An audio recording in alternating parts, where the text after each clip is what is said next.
So up until this point, we've always had the limit existing, right? I gave you examples in the actual notes where the limit existed. I gave you examples outside of the notes where the limits wouldn't exist, right?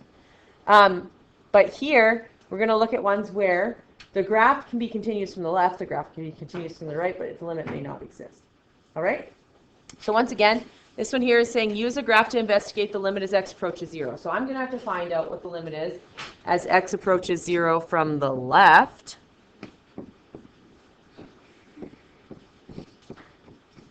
Find out what that is. And then I need to find the limit as x approaches 0 from the right and find out what that is. Once those are the same value, then I have the limit at 0 as x approaches 0. And how am I going to do that? I'm going to illustrate it with a graph. So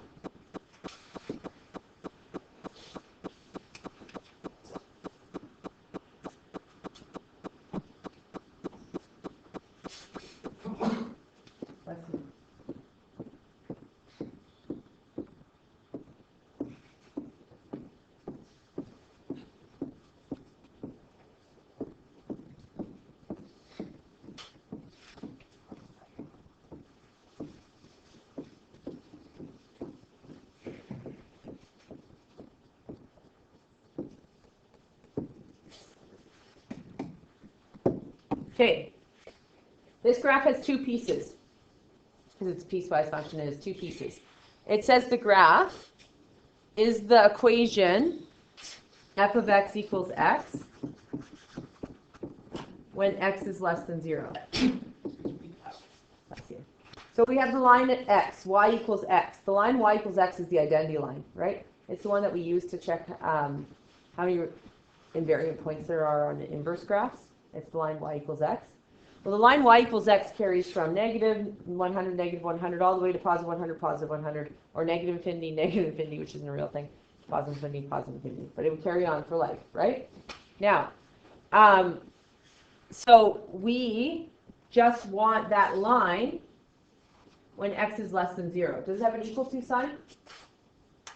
So I'm going to go right up to 0. But instead of, like, a lot of people will draw like as close as they possibly can. They're like, I didn't touch it. That's not how you draw it. What would we put on the 0? An open dot, right? That's where we stop, okay? So this graph is the 0, 0, negative 1, negative 1, negative 2, negative 2, negative 3, negative 3. And 1, 1, 2, 2, 3, 3, 4, 4, 5, 5. But we only want from x is less than 0. So we're going to start at 0, 0, but it's going to be an open dot. Then negative 1, negative 1, negative 2, negative 2, negative 3, negative 3, negative 4, negative 4.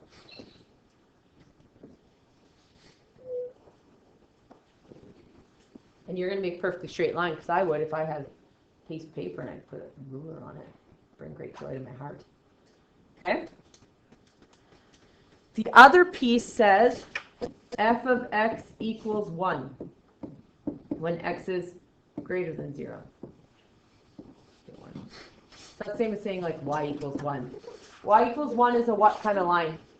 Straight line. It's a straight line. Which in which direction?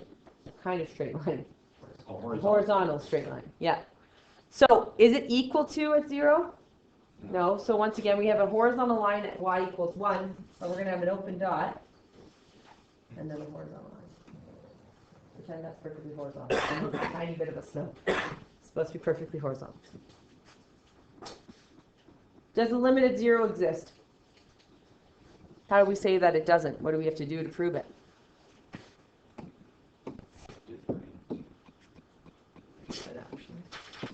So from the left, what's it approaching? 0. Approaching 0. Y equals 0. And from the right, what's it approaching in the y? Y equals 1. Y equals 1. And then you'd say, since the limit as x approaches 0 from the left of f of x does not equal the limit as x approaches 0 from the right of f of x. The limit as x approaches 0 of f of x does not exist. Are there limits on this graph that do exist? Actually, every single other place. Everywhere else but 0, the limit exists. Because the graph is continuous.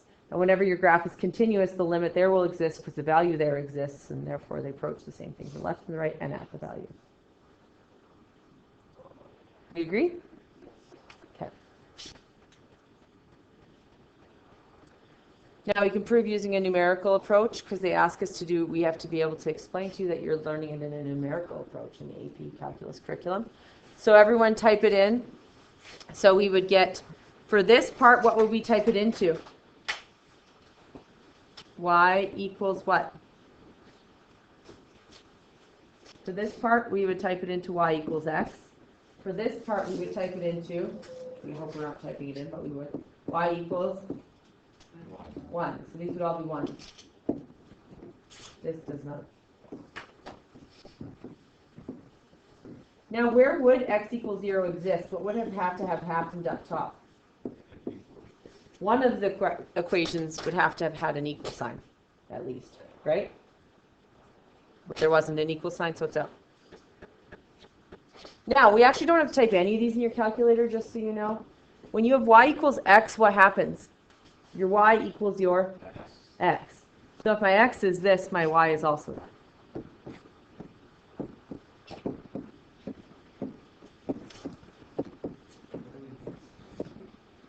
So it is approaching from the left, it's approaching 0. From the right, it's approaching 1. Right? Okay, now we're going to flip over.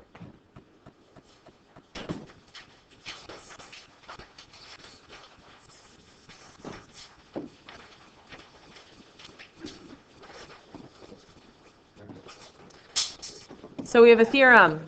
The limit L of a function y equals f of x as x approaches the number c exists if and only if both one-sided limits exist at c and both one-sided limits are equal. That is, if the limit as x approaches c of f of x equals L, if and only if the limit as x approaches c of f of x equals the limit as x approaches c from the right of f of x, from the left and from the right. So this is a theorem. If you do any mathematics in university, they're going to throw theorems at you like wild. And theorems just mean, this is like a summary of what we just learned. The theorem is that the limit exists at L, if and only if these exist. Now, what would these have to be, the right and the left-sided limit have to be in order for this to be true? Equal. Equal to what? So say it's number. What is the number? L. It's L, right? So both of these would actually have to be equal to L.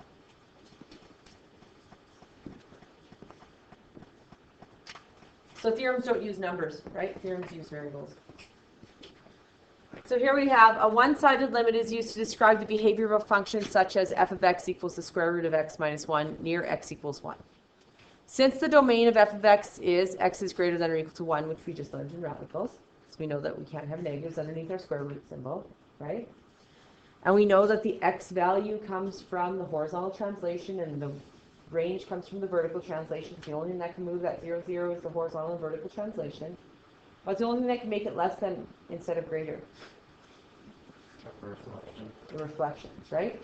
Now remember, radicals are greater than or equal to or less than or equal to.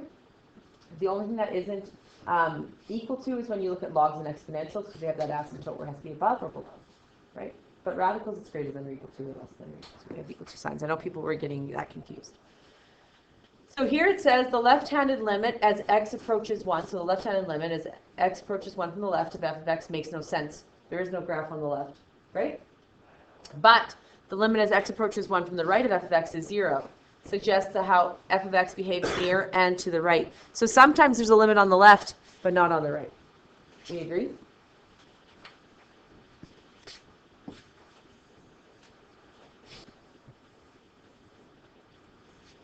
So those are from 1.1, and I'll post them all. Now remember, we're going to move on to the next thing. The next thing is actually easier, the next lesson. But remember I said with these that they're coming from section 1.1. So the problems, these ones here, it says problems, come from the problem section. Behind the problem section is like a green page, and the green page says AP practice problems, and that's where these ones are from. So the practice problems are more so like just everyday grade 12 calculus. The AP practice problems are often a little bit more challenging because they're the AP problems. Okay? Which means you'll be more prepared for university level and it's where you wacky ones. All right? So this is just extra. You don't have to do this homework part. We're just focusing on the ones that are boxed. This is extra if people want more work, more to try. And I will post, I have the worked out solutions to the textbook, to all the AP practice problems and the sections. So I just post them as we go along into the homework section. So in the homework section that I ask you for your actual solutions, I'll actually post the answer key there too. Now people will say, well, you're giving me the answer key, then you need the answer key, and sometimes you need to see how it works in order to be able to do the question. Sometimes that's just the way it is. So yeah, you could go there and sheerly copy it right off. You could. Your test will be awful, but you could go that route. I trust you're not going to. So yeah, you could do that. Your homework checks are worth so little that I'm only checking because people are like, I won't do it if you don't check. That's it. I didn't do it for 30-1. I have to do it for calculus because it gets a little more dicey where people stop not trying. They're like, I can do this. It's easy. Then they don't try the question. Okay? So this won't appear in it. Just the box ones will appear in your homework check. So this is the easiest lesson of calculus. 1.2, limits of functions using properties of limits. So we're going to find the limit of a sum, a difference in a product, limit of a power, and a limit of a root. Find the limit of a polynomial, find the limit of a quotient, find the limit of an average rate of change, find the limit of a difference quotient. So in section 1.1, we used a numerical approach. We used tables and graphical approach. And for every single thing, you have to be able to do an algebraic approach, graphical approach, numerical approach for almost all of them in our curriculum for AP. Yeah. By average rate of change, so they just mean a slope. Yeah. And they'll use average rate of change more often. But yeah, exactly. This approach is not always reliable and sometimes very tedious, as you've seen, right? Sometimes an algebraic approach is the best way to go or the easiest way to go. We still need to know all the different ways. And algebraic doesn't always work. We saw that, right? We actually had to use a table with the e to the x minus 1 over x question, or the sine x over x, or a graph. So here it says, find the limit of a sum, a difference, and a product. Many functions are combinations of sums, difference, and products. Sums are additions, differences are subtractions, products are multiplications of a constant function and the identity function. The following properties can be used to find the limit of such functions. So theorem, there's a limit of a sum. If f and g are functions, so they have to pass that vertical line test, right, in order to be a function, which the limit is x approaches c of f of x and the limit of x approaches c of g of x both exist. So they exist on the graph. And there's places where we saw that they don't exist, right? Then, if I just ask you to find the limit as x approaches c of f of x plus g of x, we can just actually expand it. We can say they exist, then you can just write it, this one that's combined together, you can just write it as separate limits. So you just find the limit as x approaches f of x, c of f of x, and c of g of x, and then add the two. That's it. That's the theorem. And you might be like, yeah, I get that. That's what theorems are. Theorems are, here's a theorem, works every single time, here it is. The catch is that it only works every single time if the limit exists. If the limit doesn't exist, you can't add two places. Same kind of thing as function operations. We can't add domains where two domains don't exist on two functions, right? When we had an f function and a g function, you can only add them where their domains both exist, plus addition, plus subtraction, plus product. Quotient was the catch with other functions. Remember quotient, there was a little catch, because with quotient you can actually have a non-permissible value as well. So in your denominator, if you have like the square root of x plus 2, you might say, okay, well x has to be greater than or equal to negative 2. But if it's in the denominator, it can't be what? Equal to, right? You can't have it equal to. So if your radical was in the denominator, you wouldn't be able to have it equal to, which is what could be on your test tomorrow. So in words, the limit of a sum of two functions equals the sum of their limits. So here we have this. We could rewrite this as the limit as x approaches negative 3 of x plus the limit as x approaches negative 3 of 4. Now, I told you that we can always plug in values right away if there are no issues, right? Yesterday, or 2 days ago, yesterday, we had an issue where the denominator, if we plugged in 0, would be, or plugged in 1, would become 0, right? Then you can't just plug it in. But for both of these, you could just plug it in, correct? So I'm just proving the theorem here. If I separate them, I would plug the -3 in. Now, what happens when I plug the -3 in? I don't have to write what? The limit. The limit part goes away after you substitute it. So we would get -3 would be the limit of this one. Plus this one, do I have to sub anything in? So it's 4. So it would be -1. So that's the theorem where you can separate them. Now you might say, why the... Just the positive. That's a positive one. The theorem you might say, why the heck are we learning this theorem? Well, we're learning it with a polynomial right now, which is kind of a waste of time, because what could we have just done? We could have just put the -3 in right away, right? So we could go, this equals -3 plus 4, so it equals 1. But there are going to be cases when you do calculus where it's not a polynomial. It's something that if you actually separate the functions out, you can find the limit of one and the limit of the other, because you know the limit of this one and you know the limit of this one, but you just don't happen to know the limit of the two together, right? So separating them will be a better option.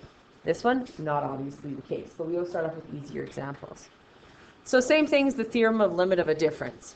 If f and g are functions for which the limit is x approaches c of f of x and the limit of x approaches c of g of x both exist, then I can find the limit as x approaches c of f of x minus g of x and it exists. Then I can separate them. So in other words, if the limit of the difference of two functions equals the difference of their limits. So for this one, I could once again go the limit as x approaches 4 of 6 minus the limit as x approaches 4 of x. If I plug 4 into this first part, it just stays a 6. I plug 4 into this next one, I get -4, and I get 2. Or, because it's just a polynomial, I can go right ahead and plug it in. So I get 6 minus 4, which is 2.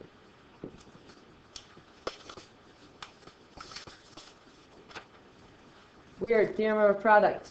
I think it's going to look similar to what we just learned with the other two. So if f and g are functions which the limit is x approaches c of f of x and the limit is x approaches c of g of x both exist, then the limit is x approaches c of f of x and g of x exists, and the limit is x approaches c of f of x times g of x can be written as limit is x approaches c of f of x times the limit of x approaches c of g of x. In words, the limit of the product of two functions equals the product of their limits. Now some people might say this isn't a product, but it actually is. What is it a product of? X and x.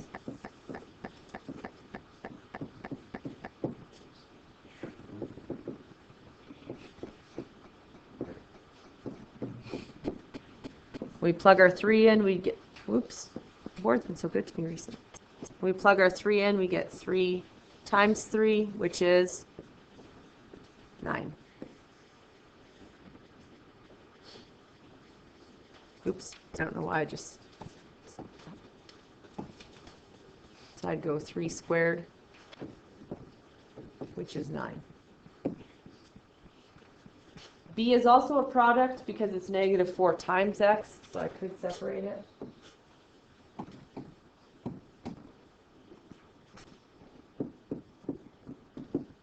The limit as x approaches -5 of -4 times the limit as x approaches -5 of x.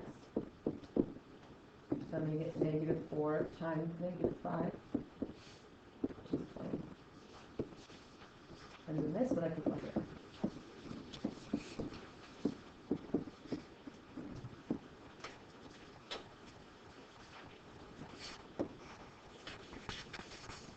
Then there's these things called corollaries. Limit of a constant times the function. So it's kind of like a little add-on. If g is a function for which the limit x approaches c of g of x exists, and k is any real number, then if I put them together, the limit is x approaches c of k of x, g of x, which we just did, -4 times x, exists, then you could literally just take the k and actually bring it out in front and not write a limit of it. Wouldn't have had to actually do it. So this one, we could take the 2 completely out and find the limit as x approaches 1 of x times x plus 4. So we don't bring the x out. No, because it's not a constant. It has to be a constant. Doesn't have a variable. So you can't take the x out. And you can't take the x out because the x has to be applied to the 1. So we could go 2, and then the limit of this would be just times 1 plus 4, which is 10. Would we have had to do that for this one? Is there any issues if I plug the 1 in directly? No. So I could just go 2 times 1 plus 4, which is 10.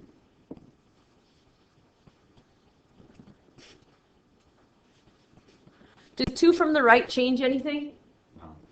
No. 2 from the right, 2 from the left, 2. Doesn't change anything if it's continuous through 2, right? If my graph is continuous at 2, which this is a polynomial, if I expand this out, guys, I just get 8x minus 4x squared. That is just a quadratic, correct? A quadratic is continuous everywhere, is it not? Quadratics are continuous everywhere. So if I ask you from the left of 2, the right of 2, or at 2, it's going to be the same value, right? Because it's a continuous function, yeah? So we could just plug the 2 right in. So we go 4 times 2, and then 2 minus 2, which is 8 times 0, which is 0. Because I could just literally find f of 2 and it would be the same answer, wouldn't it? Your limit at 2 from the right, the left, and at 2, and the function at 2, all of those things will have the same answer if the graph is continuous, right?